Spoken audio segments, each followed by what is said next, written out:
be doing an interesting crossover this season. I'm not, you do know, yeah, some people know. But I'm not going to tell you with who or with what. Ooh. Or where, or when, or how. Ooh. I know. It's exciting, and I think it will change television as we know it. Wow. I am very excited. I have no idea what this crossover that Quinta Brunson is alluding to, because it really could be anything, but I'm so curious. But there's one show that I love right now that's also set in Philadelphia that can very easily do a crossover episode.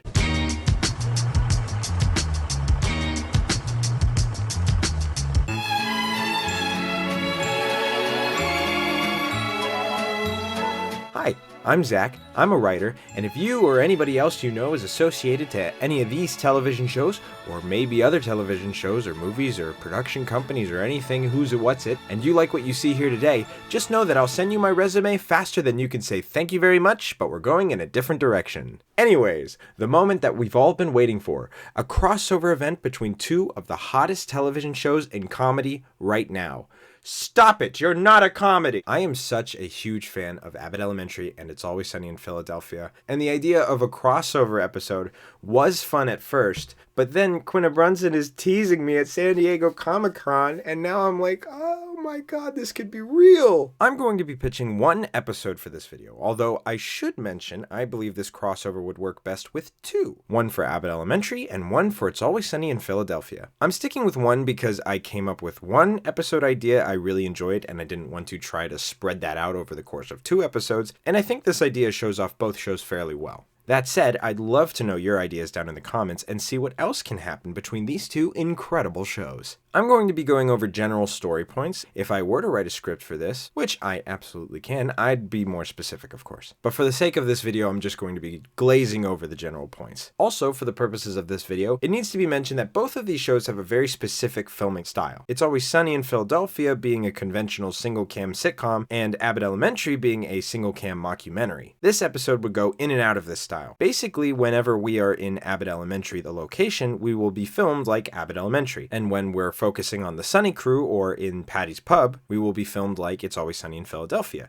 with the exception of the final act, which I'll explain when we get there. Another thing that I wanted to mention is that I really don't want to change any characters for the sake of the other show's story. Abbott Elementary is a hilarious show about school teachers dealing with the everyday problems that school teachers have, on top of the modern issues about minimal funding for teachers, probably misplaced leadership, office romances, a lot of that normal, great, classic stuff. It's Always Sunny in Philadelphia takes a look at what if these 5 horrible, terrible people never change but are still funny doing crazy, terrible stuff every episode. I won't be making any of these 5 characters good people for the sake of this show, and I won't be making any of these characters bad people for the sake of this show. So, let's kick it off. Cold open. We start in the principal's office of Abbott Elementary.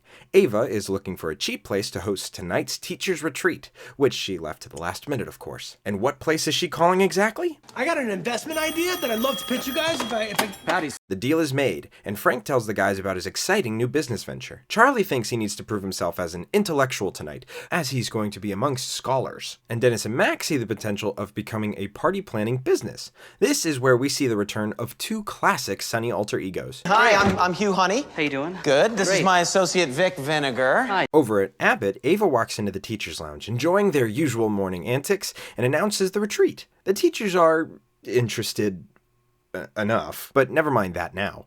Gregory's out sick, and his substitute is here. Someone who hasn't taught in several years, but the school's a little desperate at the moment. I am a teacher now, okay? Don't ever call me here again. I don't have time for your shit, you dumb bags. Now, whether this is the Abbott Elementary episode or the It's Always Sunny in Philadelphia episode, I still think it's worth pitching what titles these shows would be. For Abbott, we're going to simply call it The Gang, and for It's Always Sunny in Philadelphia, we're going to be calling it The Gang Goes to School, or The Gang Goes to Abbott Elementary.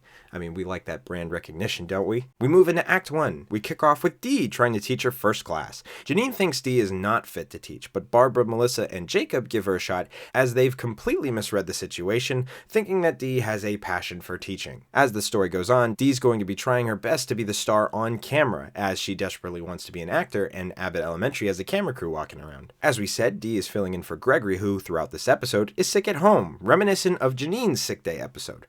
Although he's determined to get to the party later tonight, so he's going to be trying everything in the book to get cured. Dee gets a phone call from the guys asking where she's at. She refuses to tell them, but they've already broken into the building. One of the main things I wanted to hit for this crossover is I love when we see characters from a different show interacting with different things from the other show. So, the gang in Abbott Elementary and the teachers in Patty's Pub, which is why the guys are here to talk to Ava and the staff about what they're looking for in a party. Dennis and Mac go find Ava, and Charlie searches for the library. Janine watches Dee interact with the kids at lunch. The other teachers think that she's overreacting, especially seeing as how Dee is getting along great with the kids. But taking a closer look, Dee is talking to them like adults and telling them stories of things that she's done, similar to Frank in this episode.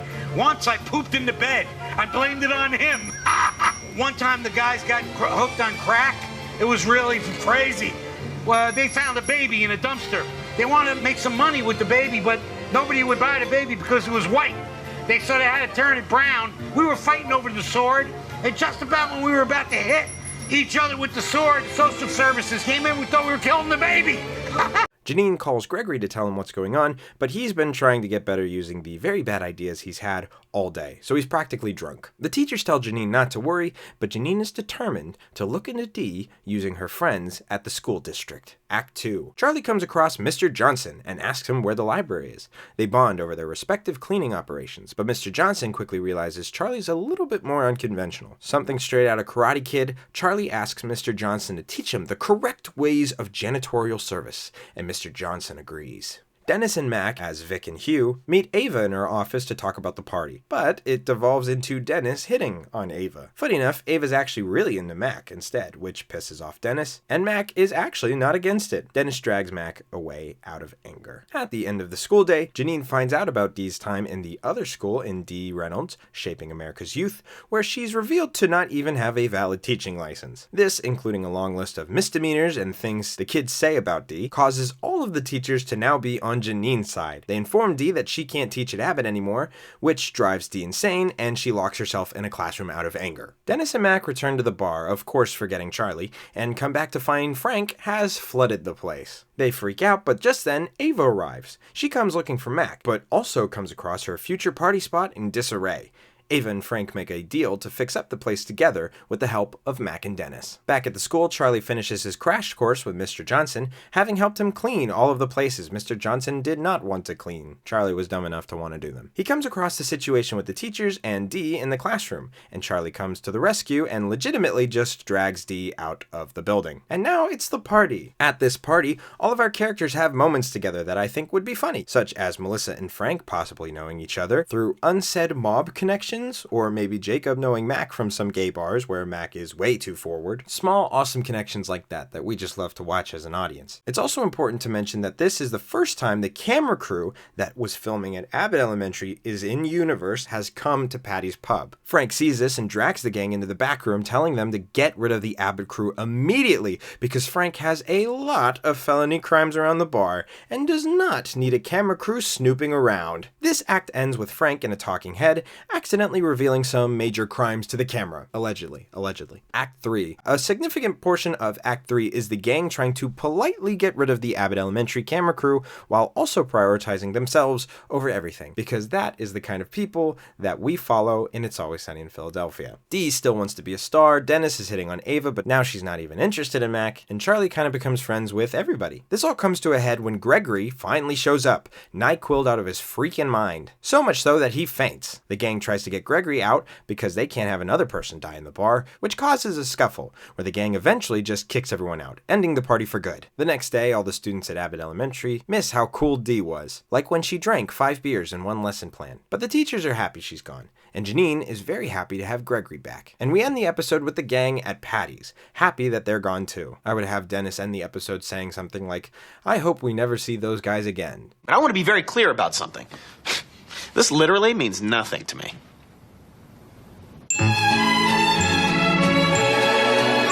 Of course, this ending could be the cold open for the second episode. Again, I'm just pitching one episode for the purposes of this video, even though I think it should be 2 because that would be fun. But, again, for the purposes of this video, That's the end. What do you think? I had a lot of fun writing this, and I am very excited to see what this mysterious Abbott Elementary crossover could be. I mean, the show is so popular, it can literally be anything at this point. I think if I were to write anything further, I would write more specific character interactions that kind of add more excitement and fluff to the piece. I would also try to write a stronger theme, because at the moment it's really just It's Always Sunny and Abbott Elementary interacting with each other's world, but this is what I had. But no matter, I had a lot of fun writing this episode. Please tell me what you think, any of your ideas, maybe even what you think could be the crossover in the future. Should I write more? Please say yes, or else I've wasted the last 4 years of my life. Thanks for watching, and I'll see you next time.